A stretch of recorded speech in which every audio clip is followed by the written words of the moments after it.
If you have a Windows computer and you want to see if you're ready to install SQL Server, just check out this video. We'll show you all the tips and all the gotchas before you even begin. First of all, you're going to need the SQL Server software. If you're doing this on a home computer, one of two recommended ways is you can get the free limited version of SQL Server 2008, known as SQL Server Express, from the internet, or you can pay up to about $50 to get your very own SQL Server Developer Edition shipped to you on a DVD. If you're planning on going far with SQL Server and you want it to do everything you can throw at it, I highly recommend you spend the $50 and get the SQL Developer Edition.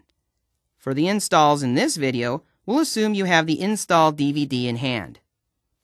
How about your system? Do you have the right hardware ready to install SQL Server? And do you have the right software ready to install SQL Server? There are different minimums and recommendations you'll run across, but basically if you have about a half a gig of memory, you're ready for SQL Express, and if you have a gig or more, you're ready for almost any version of SQL 2012. This system has Windows 7 installed. At this point, I'm opening up my box of SQL Server 2012, and I'm going to place it in the DVD drive. The operating system has detected that this DVD was put in, so just click the Setup of SQL Server by clicking this link. This little splash screen lets us know that it's working on our request. And now we're presented with a window that has lots of choices. Let's put that in the center. It defaults to the planning section of the window, but what we want to do is the installation. So we're going to click here. Installing can also mean upgrading, and installing might be on your own personal machine or a really powerful cluster server. I'm installing this on a laptop, so I'll click this first link.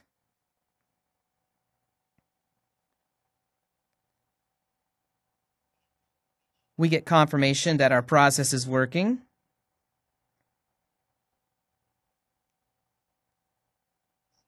The Setup Support Rules dialog box is checking to see how compliant our system is with installing SQL 2012. There's no questions to answer on this dialog box, so just click OK. Now everybody has the chance of running the full-blown version of SQL for 120 days for free, which is known as the evaluation version, but I've got the CD key, so I'm going to enter mine here. Just where is the product key? Well, when you open up your box, look inside the inside case, right here.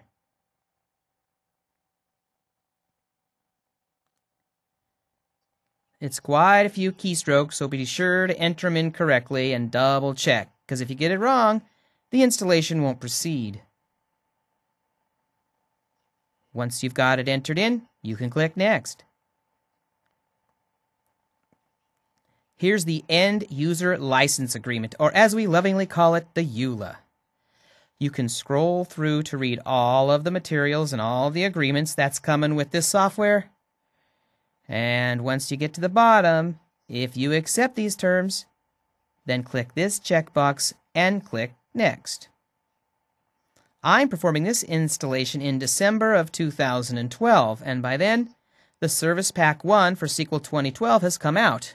With my internet connection, it has detected that I probably want to install SQL 2012 and slip the service pack in at the same time. So just click Next to start the process.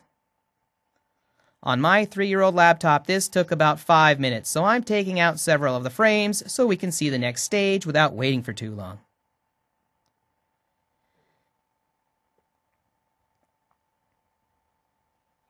Are we ready? Well, here's the Setup Support Rules that said everything passed, and there's just a warning that my Windows firewall, I might want to let people in who I want in and keep out people who I don't. Let's just look at that warning and double check that's what it says. Click this link here, and yeah, it basically says, hey, you might want to set the right ports on to only allow in people that you trust. Alright, I think I'm going to accept the defaults. Thanks for the warning. I'll click OK, and then click Next. SQL integrates really well with SharePoint, and there are some choices about doing that. Now, none of these books require SharePoint integration, so For the sake of these practices, we're going to go ahead and say SQL Server Feature Installation, and we'll pick our own SQL Server features. Now, think of this as like your SQL Server menu. What do you want to have, and what do you want to pay for? Well, you've already paid for it monetarily, but how much do you want your system to process?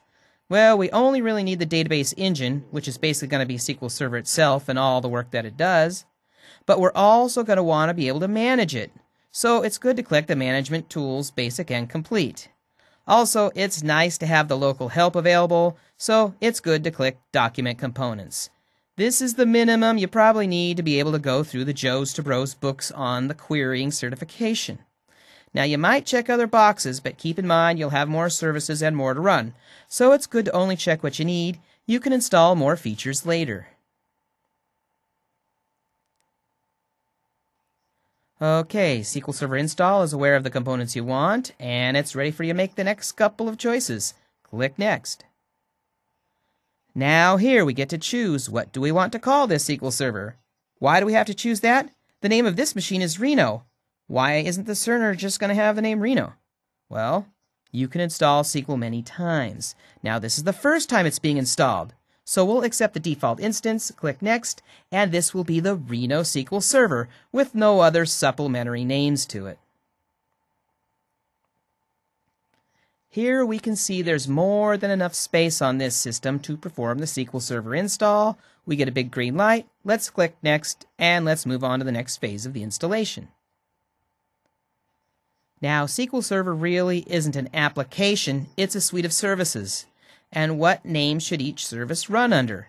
In this case, let's go ahead and take the default names. And the startup types, the defaults are going to be working just fine for where we need to start, so we'll leave them right here.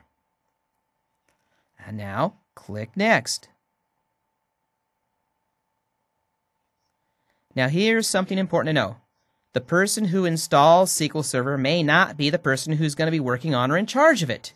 If you're installing it, then you probably want to be in charge of it. Then go ahead and add the current user to specify them as the SQL Server administrator. We won't go into the data directories or file stream options. So at this point, just click Next. Do you want some of your patterns and preferences and hardships and successes to be reported to Microsoft? If so, click this box. Or you can click Next without checking that box.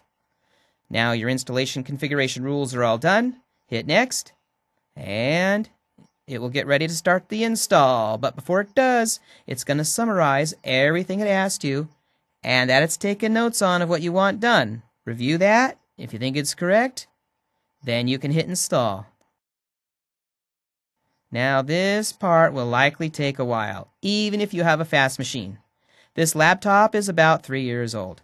Notice the current time. It's about 8:16 in the morning, and this is going to run for quite a while, anywhere from 10 minutes to an hour. We're going to let it run, but we're going to take out the frame so you can see what it looks like as it's getting close to being completed.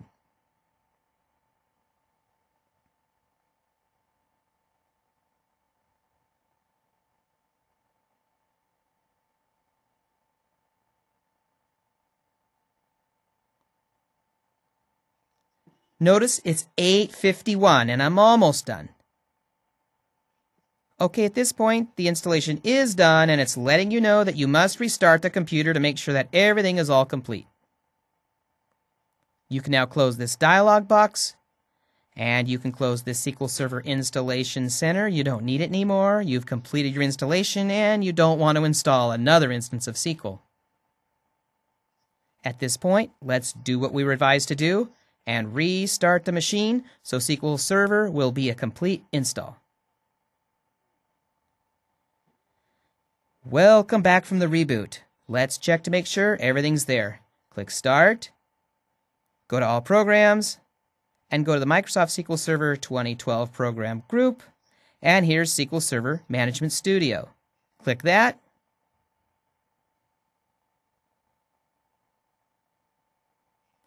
And the first time you start SQL Server Management Studio, it's going to take a little longer while it configures.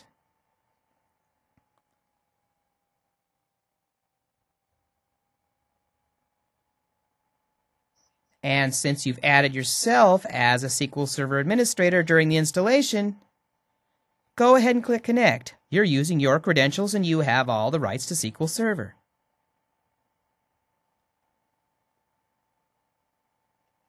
At this point, you either probably want to write your own code or you want to run another script from somebody else.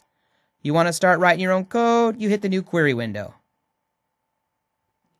And you can start writing your code right here. So SQL's installed, but none of the practice databases are on there. There are some scripts that will help you run these practice databases. You just simply File, Open File, and find the script you want. Where are these scripts? What are these scripts called? Which scripts go with which books and which chapters? Well, that's where you should follow the video on setting up your labs from Joes2pros.